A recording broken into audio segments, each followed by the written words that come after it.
Hey everybody! So I've gotten a couple questions about the Week 2 drill, auditing an inpatient health record worksheet. You also have an outpatient one that you need to do. So how you go about doing this is you will open the inpatient audit worksheet, which is this right here. The first thing on here, the first tab is a inpatient audit example. So this is an example of what you will need to do. And then the second one right here, the second tab says IP or inpatient audit drill, and it says IP case 003. This is the one that you'll need to do for this week.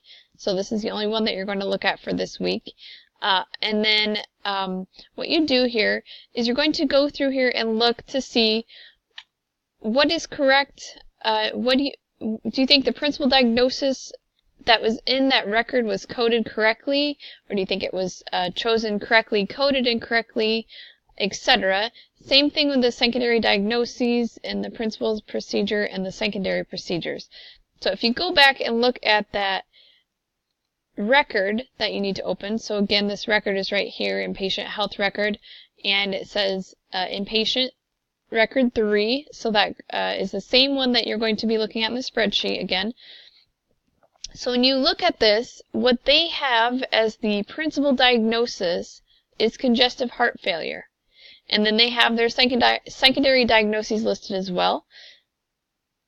So what you need to do is scroll through the record and see if they are correct in how they assigned those diagnoses and those procedures. So for example, if you look at the discharge summary right here, the admitting diagnosis is diseased and carious mandibular teeth. Same discharge diagnosis. That was their main procedure that was done. So, in other words, if you scroll back up here to where they have listed the principal diagnosis, they have congestive heart failure, but it actually was their diseased and carious mandibular teeth. That's the main reason that they were seen. So if you go back to your spreadsheet,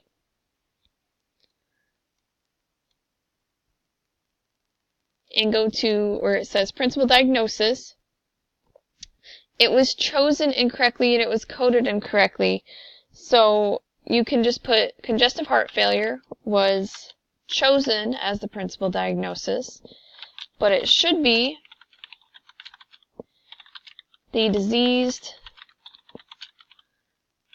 and carious mandibular teeth, because that's what they were seen for, their main reason they were seen. So the code given for congestive heart failure is I50.9, but it should be a KO4.7, which is the code for the carious and mandibular teeth. And again, that's what they were seen for. So if you keep going through this and looking at, again, those other diagnoses, those other procedures that are listed, scrolling through the record, making sure that, did they assign the correct diagnoses? Did they not assign the correct ones like we just saw? So that's kind of what you're doing for this one. And then the outpatient one is pretty much the same, except you're looking at evaluation management codes. Let me know if you have any other questions. Thanks.